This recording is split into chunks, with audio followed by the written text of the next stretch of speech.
बिस्मिल्लाहिर्रहमानिर्रहीम। अस्सलाम वालेकुम नाज़रीन, आप यूट्यूब चैनल देख रहे हैं। मैं इमरान खान हूँ। डोनाल्ड ट्रंप गुज़िश्ता लगभग एक डेढ़ हफ्ते से सऊदी अरब पे बहुत ज़्यादा दबाव डाल रहे हैं और वजह यह है कि वो ये चाहते हैं कि सऊदी अरब अपने इत्तेहादियों को साथ लेकर, ख़ास तौर पे जो ख़ित्ते में अरब ममालिक हैं उनको सबको साथ मिलाकर ईरान के ऊपर हमलावर हो जाए और बाकायदा जंग का ऐलान कर दे।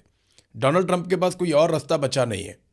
देखें, यूरोप डोनाल्ड ट्रंप की बात मान नहीं रहा। यूरोप को ये पता है कि इस लड़ाई के नतीजे में यूरोप को अमेरिका के हाथों लंबे अरसे तक ब्लैकमेल होना पड़ेगा, क्योंकि रशिया से पहले ही वो ऑयल और गैस नहीं ले रहे। उन्होंने बहुत कम कर दी है, बल्कि लगभग ख़त्म कर दी है। उनकी अपनी ज़रूरत जो है वो पूरी नहीं हो रही, और अगर गल्फ़ से भी उनको ये मिलना बंद हो जाती है, खलीजी ममालिक में ये जंग लग जाती है और लंबी चलती है, तो फिर उनके पास कोई और रास्ता नहीं होगा डोनाल्ड ट्रंप की हर बात मानने के अलावा, क्योंकि फिर अमेरिका उनको तेल फराहम करेगा। ज़रूरत तो उनकी बड़ी मुश्किल से पूरी होगी, लेकिन उनकी प्रोडक्शन को नुकसान पहुंचेगा। उनकी मईशत बहुत बुरी तरह शेक हो जाएगी। वो तो साथ खड़े नहीं हो रहे, बहुत सारे और मुल्क हैं वो भी साथ खड़े नहीं हो रहे। यानी जापान ने और साउथ कोरिया ने भी कोई पल्ला नहीं पकड़ाया डोनाल्ड ट्रंप को।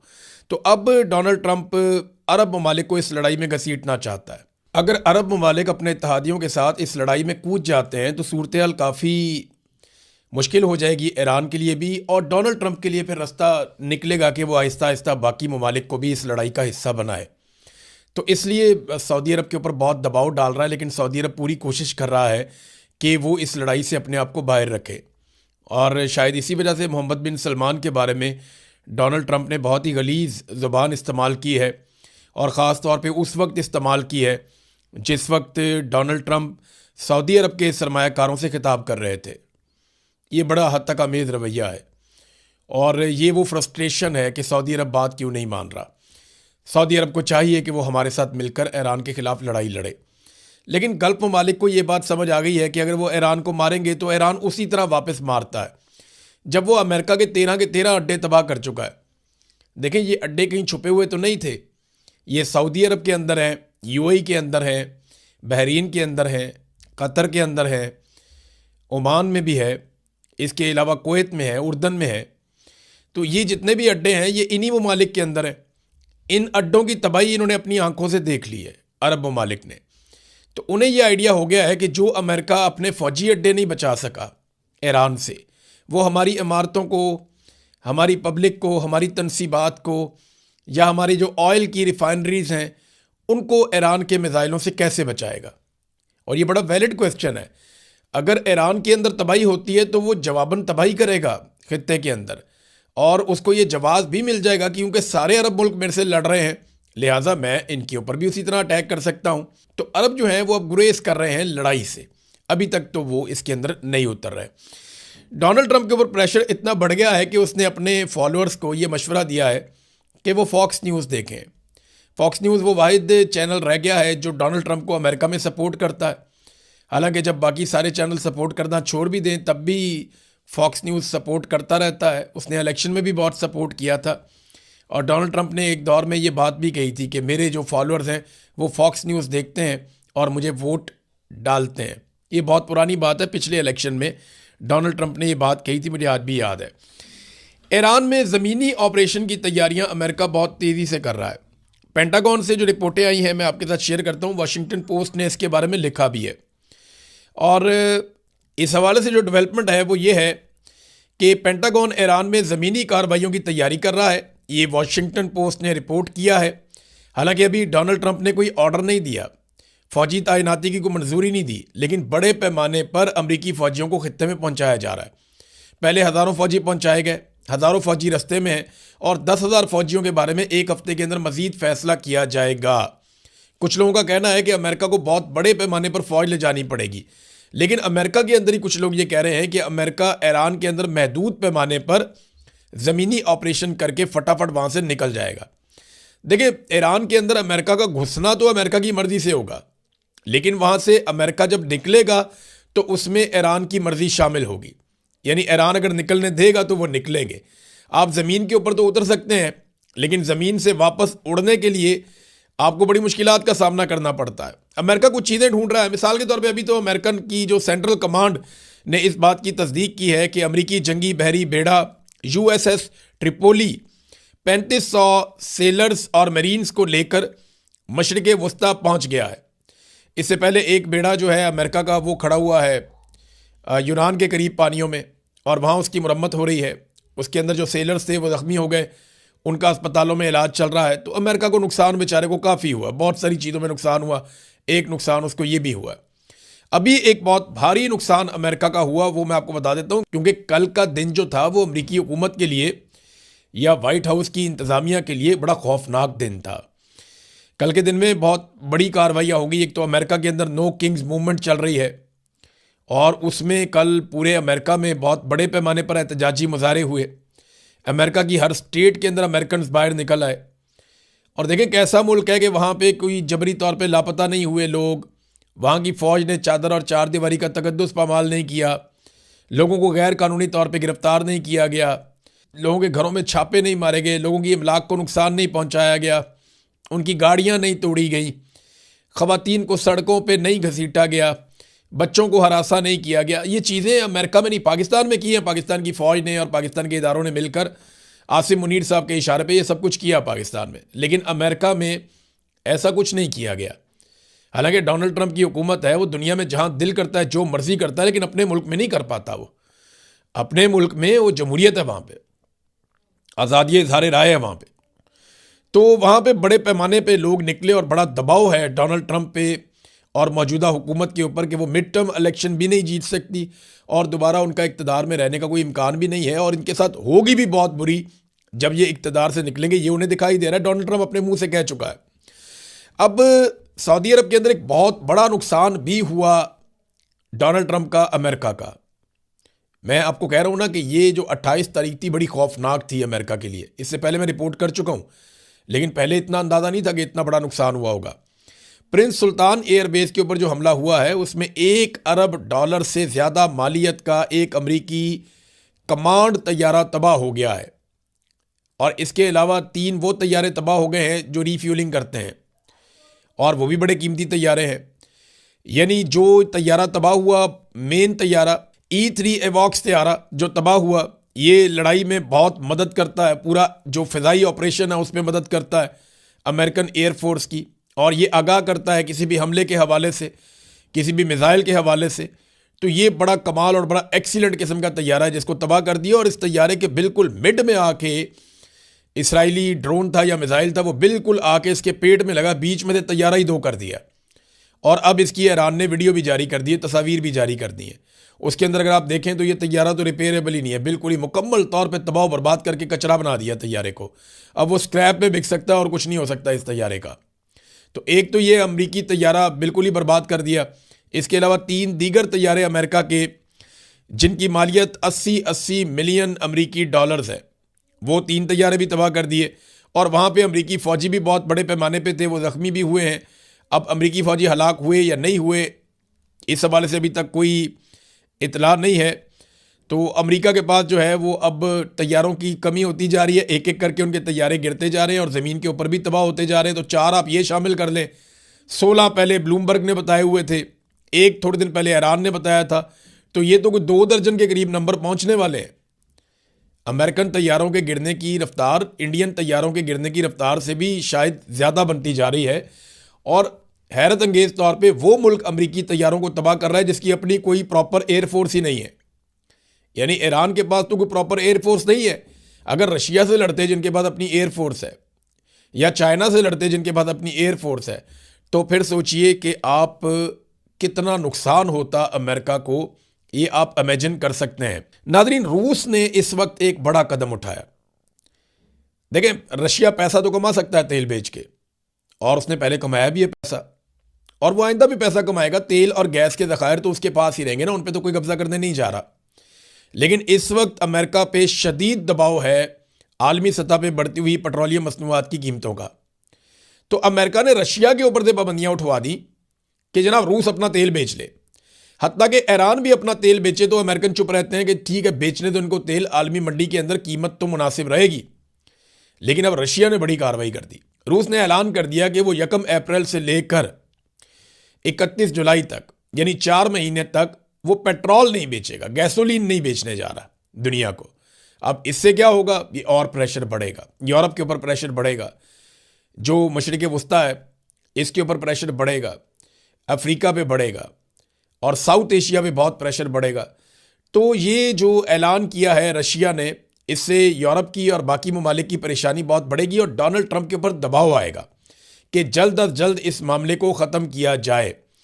तो ट्रंप को हर तरफ से लपेट दिया गया है, हर तरफ से, और अब फ्रस्ट्रेशन ट्रंप के बयानात में नज़र आना शुरू हो गई है। यहाँ पे एक खबर और आई है और ये इसहाक डार साहब ने दावा किया और इसहाक डार साहब ने एक ट्वीट भी किया और उन्होंने बताया जी कि पाकिस्तान के झंडों के साथ 20 टैंकर्स जो हैं वो ऑयल के वो गुजरेंगे और ईरान ने इजाज़त दे दी है। इसको बड़े अच्छे जेस्चर के तौर पे उन्होंने देखा है कि ये कॉन्फिडेंस बिल्डिंग मेजर्स हो रहे हैं और ये सारा कुछ डोनाल्ड ट्रंप ने उसको उठा के अपने अकाउंट से पोस्ट कर दिया। अब डोनाल्ड ट्रंप की बेचारे की ये सूरत हाल हो गई है कि इसहाक डार जैसे पाकिस्तान में कोई मुंह नहीं लगाता, डोनाल्ड ट्रंप उसका स्टेटमेंट उठा के रीपोस्ट कर देता है।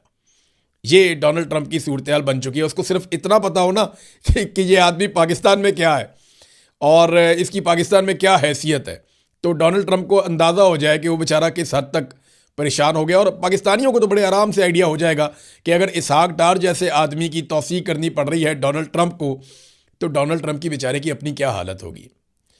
अब ये जो 20 टैंकर्स हैं, क्या ये पाकिस्तानियों को मिलेंगे या ये बाकी दुनिया को मिलेंगे या ये अमेरिका को मिलेंगे? इसका जवाब इसहाक डार ने नहीं दिया। ये सवाल इसहाक डार से और हुकूमत से पूछा जाएगा और मुझे उम्मीद है कि हुकूमत इसका कोई ना कोई जवाब देगी। अगर तो ये पेट्रोल पाकिस्तानियों के लिए आ रहा है तो पाकिस्तान में तो बहरान होना नहीं चाहिए कि सस्ता पेट्रोल पाकिस्तान को मिल रहा है। पाकिस्तान तो ईरान से भी सस्ता पेट्रोल ले सकता है। ईरान तो हमेशा से कहता रहा कि हमसे आप पेट्रोल खरीद लें, हम आपको सस्ता पेट्रोल दे देते हैं, लेकिन पाकिस्तान अमेरिका से डरता रहा है। अब जब पाबंदियां खुली हैं, पाकिस्तान को मौके से फ़ायदा उठाना चाहिए।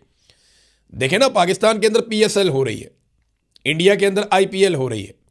मैंने दोनों के मुनाज़रे निकाल कर देखे तो पाकिस्तान में स्टैंड्स खाली पड़े हैं कि जनाब हमने PSL करवानी है, सिर्फ अपने चंद VIPs को ला के उनको मौजे करवा देते हैं और अवाम के लिए PSL के दरवाजे बंद किए हुए हैं कि अवाम क्रिकेट देखने नहीं आ सकते। रीज़न ये नहीं है कि पेट्रोल ये बचा रहे हैं। पेट्रोल बचाना होता तो ये 50-50 गाड़ियों के काफिलों में ट्रैवल करते। इन्होंने पैसा बचाना होता तो ये अय्याशी वाले 11-11 अरब के जहाज़ खरीदते। इन्होंने पैसा बचाना होता तो ये MNAs को जो इन्होंने इतने बड़े बड़े फंड्स दे दिए हैं वो फंड ही वापस ले लेते। पैसा बचाना मतलब नहीं है, ये पब्लिक से छुपना चाह रहे हैं। इस वक्त लोगों में गुस्सा बहुत ज़्यादा है और उस गुस्से का ये सामना नहीं कर पा रहे, लिहाजा इन्होंने एक क्रिकेट लीग के अंदर से ही फैंस को उठवा दिया कि लोग आएंगे वो बातें करेंगे। मरियम नवाज को लेकर जाना था, जैसे मरियम नवाज के पास वोट नहीं है वैसे ही क्रिकेट PCB के पास जो है वो फैंस नहीं है। जब फैंस आएंगे तो वो बात भी करेंगे, पॉलिटिकली आज़ाद लोग हैं, वो अपने ख्यालात का इजहार करेंगे। तो ये एक प्रॉब्लम भी है। देखिए ना, इंडिया के अंदर IPL में क्राउड भरा हुआ है। अब ये सिर्फ फ्रामिना पाकिस्तान के लिए तो नहीं है ना। पाकिस्तान उठा के पेट्रोलियम मसनूआत की कीमतें 55 रुपए बढ़ा रहा है। इंडिया जो है 13 रुपए जो टैक्स ले रहा था उसको कम करके ड्यूटी को 10 रुपए और कम करके 3 रुपए कर रहा है। यानी वो ड्यूटी को कम कर रहा है कई गुना। पाकिस्तान जो है वो कीमतें कई गुना बढ़ा रहा है। इंडिया के अंदर कारोबारी जिंदगी चल रहा है, मामला ठीक है। पाकिस्तान के अंदर नहीं चल रहा, मामला ठीक नहीं है। इस वक्त इंडिया में IPL के अंदर स्टेडियम भरे पड़े हैं, पाकिस्तान में PSL के अंदर स्टेडियम खाली हैं। भाई क्या रीज़न है? और एक और रिपोर्ट आई है, इस रिपोर्ट के मुताबिक पाकिस्तान में पिछले साल की निस्बत इस दफ़ा पेट्रोल ज़्यादा खर्च हो रहा है। भाई अच्छी आपने कफ़ायत जारी शुरू की है, स्कूल बंद कर दिए कि जनाब पेट्रोल बचाना है, वो पेट्रोल पिछले साल से ज़्यादा खर्च हो रहा है। क्यों ज़्यादा खर्च हो रहा है? आपने अफरा तफरी फैला दी, आपने लोगों को खौफजदा कर दिया। लोग पेट्रोल ज़्यादा खरीदना शुरू हो गए हैं, लोग पेट्रोल स्टोर करना शुरू हो गए हैं, इसलिए पेट्रोल ज़्यादा चला गया। इस हुकूमत को बिल्कुल काबिलियत है ही नहीं और लोगों को इनके ऊपर किसी किस्म का कोई एतबार ही नहीं है, इसलिए लोग जमा करना शुरू कर देते हैं। और सबसे पहले ये क्या काम करते हैं, कुछ भी हो जाए सबसे पहले ये स्कूल बंद करते हैं। स्मोक आ गई, स्कूल बंद करो, ये हो गया स्कूल बंद करो, वो हो गया स्कूल बंद करो, गर्मी थोड़ी ज़्यादा आ गई स्कूल बंद करो। सबसे ज़्यादा नफरत नवाज शरीफ को और उसके ख़ानदान को तालीम से है, क्योंकि तालीम और शऊर इनकी मौत है। पाकिस्तान की मिलिट्री एस्टेब्लिशमेंट और PMLN, इन दोनों का सबसे बड़ा मसला यह है कि पाकिस्तानी तालीम हासिल ना कर लें किसी तरह। अगर ये तालीम हासिल कर लेंगे, ये एजुकेटेड हो गए, इनको शऊर आ गया, तो ये हमसे सवाल पूछेंगे और हमारे पास जवाब है नहीं। याद है ना थोड़े दिन पहले मरियम नवाज ने क्या कहा था? उसने कहा था ना कि शऊर से पेट नहीं भरता। पेट तो जानवर का भी भर जाता है, लेकिन उसे शऊर नहीं होता। तो ये अजीबोगरीब, इंसानों को जानवर समझते हैं और जानवर बनाकर रखना चाहते हैं। डोनाल्ड ट्रंप जो चीज़ लड़ाई से हासिल नहीं कर पा रहा, वो चीज़ क्या उसे टेबल के ऊपर बैठकर मिल जाएगी? डोनाल्ड ट्रंप के 15 मुतालबात को मैंने आपको पढ़ के सुनाया था। मैंने बड़े गौर से पढ़े और उसके ऊपर मैंने गौर किया कि लड़ाई के मैदान में आप जो चीज़ हासिल ना कर पा रहे हो ना, वो आपको टेबल टॉक में नहीं मिलती। टेबल टॉक में आपको उतना ही मिलता है जितना आपके पास इम्कान होता है कि आप लड़ाई में जीत सकते थे, लंबी लड़ाई में जीत सकते थे। या आपका इत्तेहाद इतना बड़ा होता है कि आप कहते हैं हम दबाव बढ़ा के, जितना आप दबाव डाल लें। लड़ाई में डोनाल्ड ट्रंप दबाव डाल नहीं सका। तो जब दबाव नहीं डाल सका तो फिर वो किस तरीके से इतने बड़े बड़े मुतालबात मनवाएगा? और दबाव डालने के लिए दीगर ममालिक अभी तक डोनाल्ड ट्रंप को मैसर नहीं है। फिर भी वो अपनी फौज इस बहाने पहुंचा रहा है कि कुछ भी करके, कोई फॉल्स फ्लैग करके, सबको इकट्ठा करके ईरान के ऊपर अटैक किया जा सके। बहरीन में काम उल्टा हो गया। जो रजीम तब्दील करना था ईरान के अंदर, इस वक्त मुजाहरे कहाँ हो रहे हैं? अमेरिका के अंदर। मुजाहरे कहाँ हो रहे हैं? इसराइल के अंदर। इसराइल में बहुत बड़े पैमाने पर लोग निकल आए, लड़ाई शुरू हो गई, पुलिस के साथ झड़पें शुरू हो गई। वो लोग कहते हैं जी हमने यहाँ पे रजीम तब्दील करना है, हम नेतन्याहू को नहीं मानते। तो नेतन्याहू ने ईरान का रजीम तब्दील करना था, उसका अपना रजीम खतरे में पड़ गया वहाँ पे। और अमेरिकन रिपोर्ट कह रही है कि ये बंदा जेल में ही जाएगा जंग के बाद, जो सूरत बन रही है। बहरीन के अंदर जहाँ से अमेरिका हमले करता था ईरान के ऊपर, वहाँ पर बहुत बड़े बड़े मुजाहरे हो रहे हैं। वहाँ पर आवाम सड़कों पर निकल आई है और वो मुखालफत कर रही है बहरीन की हुकूमत की पॉलिसी की। वो ये कह रहे हैं कि अमेरिका और इसराइल की लड़ाई से अपने आप को अलग करो और जो अमेरिकी अड्डे हैं वो यहाँ से निकालो। वो ईरान की हमायत कर रहे हैं। अब पाकिस्तान के अंदर भी यही सूरत हाल है। पाकिस्तान में भी ईरान की हमायत ज़्यादा है। बाकी जो अरब ममालिक हैं, वहाँ पे जब आप मुकाबला करते हैं ना ईरान का मुसलमान मुल्कों के साथ, तो शायद ईरान की हमायत कम होगी। लेकिन जब आप मुवाजना करते हैं ईरान का इसराइल और अमेरिका के साथ, तो सबकी हमायत ईरान के साथ ऑटोमेटिकली चली जाती है। ईरान में नाज़रीन अब यूनिवर्सिटियों के ऊपर अटैक शुरू कर दिया है, तालीमी इदारों के ऊपर अटैक किया जा रहा है। सैकड़ों ऐसे स्कूल हैं ईरान में जिन पे हमला किया गया है अमरीकी और इसराइली अफवाज की जानिब से। अब इसमें जो है वो अमरीकी क़यादत को एक वार्निंग जारी की गई है ईरानी फ़ौज की जानिब से। उन्होंने कहा जी कि काबिज़ अफवाज ने तेहरान में university of science and technology पर बमबारी करके एक बार फिर ईरानी यूनिवर्सिटियों को निशाना बनाया है। वाइट हाउस के हुक्मरान जान लें कि अब मगरबी एशिया में मौजूद काबिज़ हुकूमत की तमाम यूनिवर्सिटियाँ और अमरीकी यूनिवर्सिटियाँ जायज़ अहदाफ तसव्वुर की जाएंगी। यानी इसराइल और अमेरिका की तमाम यूनिवर्सिटियाँ जायज़ अहदाफ हैं।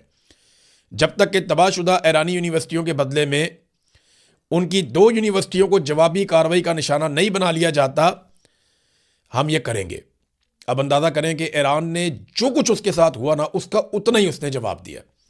उसने कहा जी आपने हमारी यूनिवर्सिटियां तबाह की, अब हम आपकी यूनिवर्सिटियां तबाह करेंगे और इस खित्ते में आपकी यूनिवर्सिटियां मौजूद हैं, आपकी इन्वेस्टमेंट है यहाँ पे और आपके तालीमी इदारे, अब हम उनको तबाह कर देंगे।